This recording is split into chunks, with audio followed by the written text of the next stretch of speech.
So Cuba is pissed off, and they should be. Communism sucks. And if you look at how the government in Cuba treats their people, it's terrible, and they're pissed off.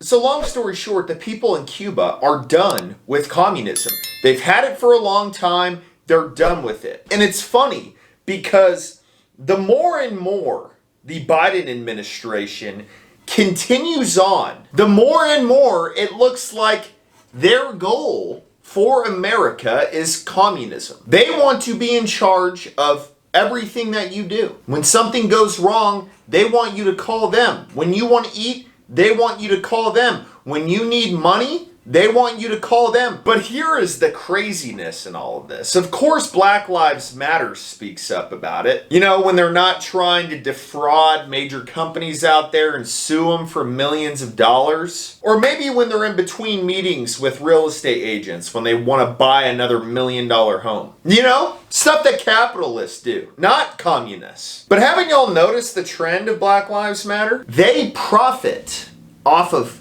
crisis. When people are rioting in the streets, when people are protesting in the streets, they profit off of it. How many GoFundMe pages have you seen from people who are a part of Black Lives Matter? But Black Lives Matter writes a whole big old paragraph about what's going on in Cuba, like you have anything to do with that. Cuba is being punished by the US government because the country has maintained its commitment to sovereignty and self-determination. Cuba has been an ally with oppressed people of African descent, and they also praised them for protecting black revolutionaries like Assata Shakur. Shakur was known as Joanne Chesimard and was convicted in 1973 from killing a New Jersey state trooper. And so Shakur escaped from prison and went to Cuba. Oh no, but it doesn't stop there. They can't condemn the protesters because if they condemn protesters, what does that make Black Lives Matter? I mean, literally, if they condemn the protesters, they would be the single most hypocritical group that has ever existed because of how much rioting they did.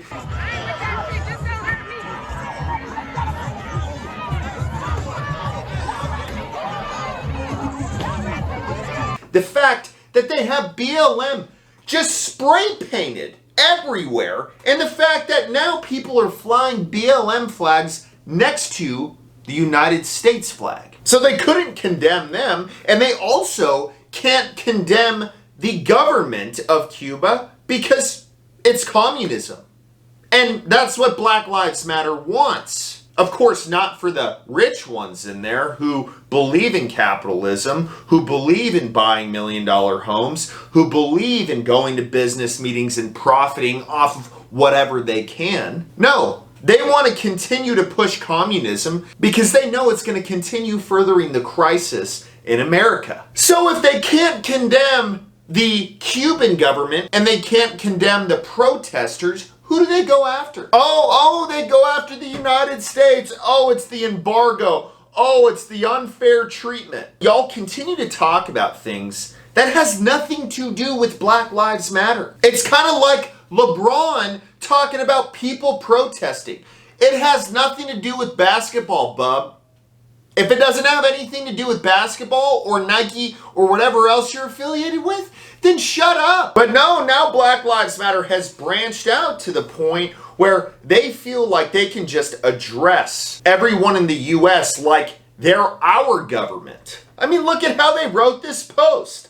Black Lives Matter urges the United States government. Who do y'all think you are? You think because you made a few bucks profiting off of tragedy, you have some kind of weight in this nation now? I want to give props to the people who are protesting in Cuba against communism. There is a huge difference between what they are doing and what has happened in the United States over the past 2 years. These Cuban people have some balls. Can you imagine if our government during all of the protests that happened this year and last year, said, hey, if you're out riding, we're going to arrest you, we're going to shoot you, we're going to beat you. We don't put up with that.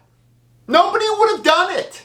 Nobody would have done it. All of y'all would have ran back into your little holes and you would have stuck to being a keyboard warrior. But no, these Cuban people, screw it. That's probably how bad communism is. We should all take a lesson from the people protesting in Cuba right now. Because in my opinion, the way the US is going right now, the way that communist ideology, socialist ideology continues to be pushed straight from the White House. It's not a matter of if it happens.